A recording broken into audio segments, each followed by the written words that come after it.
Hey everyone!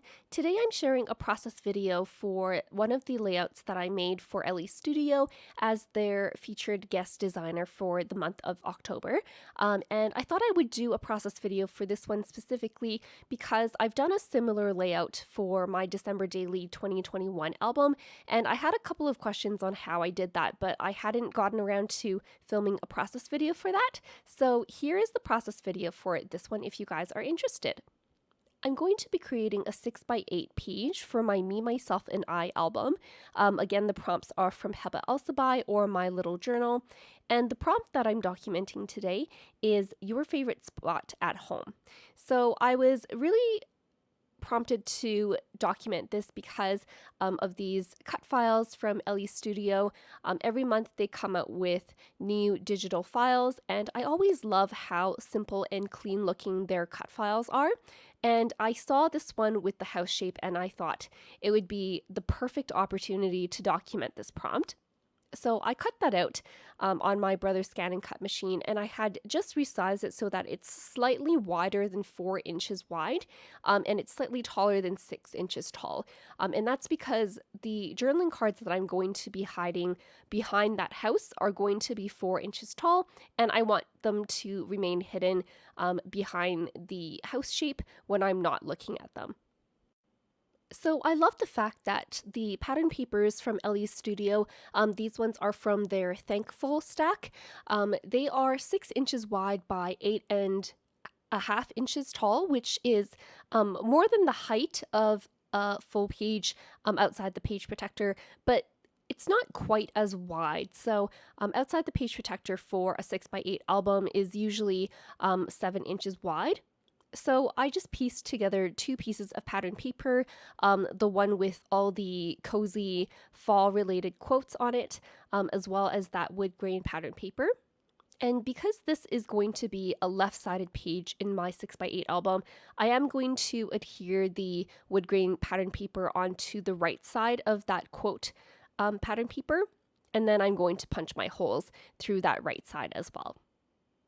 I also have one of the journaling cards that came in the October monthly kit, and it's an orange card with this heart in the middle that says, "This is my favorite."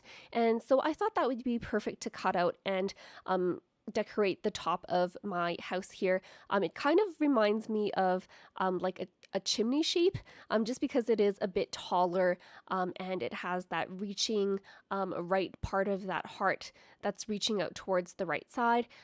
So I'm going to be playing around with that later on. But first I'm going to use some of this leftover piece of wood grain paper to just back the door portion of my house so that it looks more like a door. And just using my Tombow Mono permanent adhesive tape runner to adhere this into place. And once that's done, I'm also going to use a larger piece of vellum just to back the entire back of my house shape, just so that the windows have a bit of a frosted look to them. And I did decide to back the entire house as opposed to just the window portions because I didn't want any overhanging pieces to get caught on the swivel elements that I'm going to be putting in behind my house shape later on. Next up, I've picked out 2 journaling cards that I'm going to use to hold some journaling and a photo of my favorite place in the house. And I picked the one with the 4 houses on the top to hold my journaling. Just typed it out on some clear sticker paper and stuck that onto my journaling card. So that's going to get attached with a brad on the bottom right corner of that journaling card to the bottom left corner of the house piece and swivel out so that it's oriented the right way so that you can read the text. And as for my photo, I'm going to cut it into a tag shape so that it fits inside this tag shaped portion on this green journaling card. And I just used my We Are Memory Keepers angle corner chomper to help with that. Now, because these 2 journaling cards are going to be hidden underneath my house shape, I decided that I needed some sort of pull tab to pull these out so that I don't have to go digging underneath my house to pull out these inserts. So I thought these October labels that came in my guest designer kit would go perfectly as pull tabs. Just kind of sticking a part of that colored portion out from underneath the photo And the orange one will get attached to the back of the other journaling card, just so that these two tabs do line up on the left edge here. And I did accidentally adhere that orange tab to the back of the wrong journaling card. I adhered it to the back of the green one instead of the back of the lined journaling card, but you'll see me fix that a bit later on so that each journaling card only has the one tab coming out. And I did want to make sure that they were staggered so that the blue one is on top of the orange one. Next, I'm just going to line everything up on the left side and use my poking tool. This is from Ranger and Tim Holtz, to poke a hole all the way through the bottom left corner of my house, through my two journaling cards, and through to the back of my base page.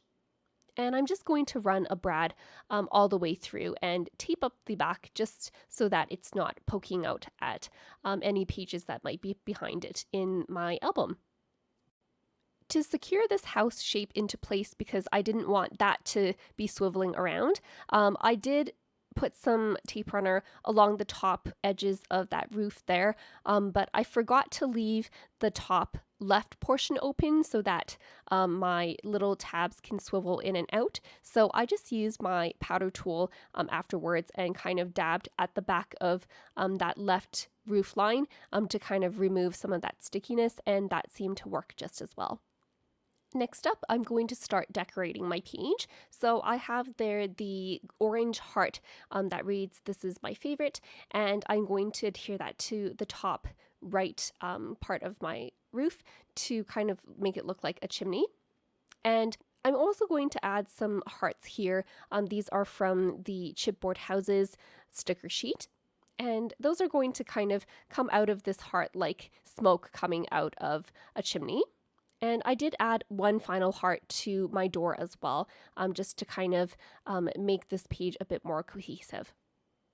For the bottom right side of this house, I didn't want my journaling cards to swivel clockwise and kind of fall down underneath the house. So I just adhered some of the house chipboard pieces from this same sticker sheet onto the bottom portion of that house, and that just kind of adheres the house, at least the bottom of it, shut a bit so that the journaling cards aren't dropping down underneath that section there.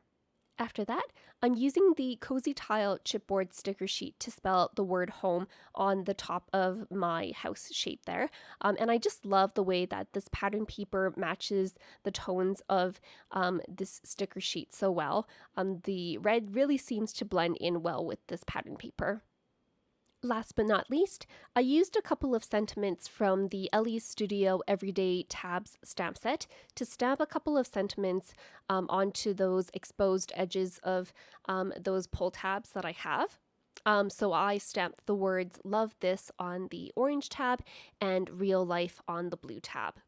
And of course, it would have been more ideal for me to remember to do this before I had put my page together, but it wasn't too much of a problem to swivel these out and find a flat surface to stamp these on. And once my stamping was done, my layout is pretty much finished. I hope you enjoyed that process video for this relatively quick and easy interactive page. I think that took me about 25 minutes to do after I printed out all of my journaling and my photos, and of course after I did the cutting on my cutting machine. But if you have any questions, feel free to reach out either in the comments down below or over on my Instagram. Make sure to check out my blog post over on the Elle Studio blog as well. And make sure to follow me here on YouTube and over on Instagram for more crafty inspiration. Thanks so much for watching.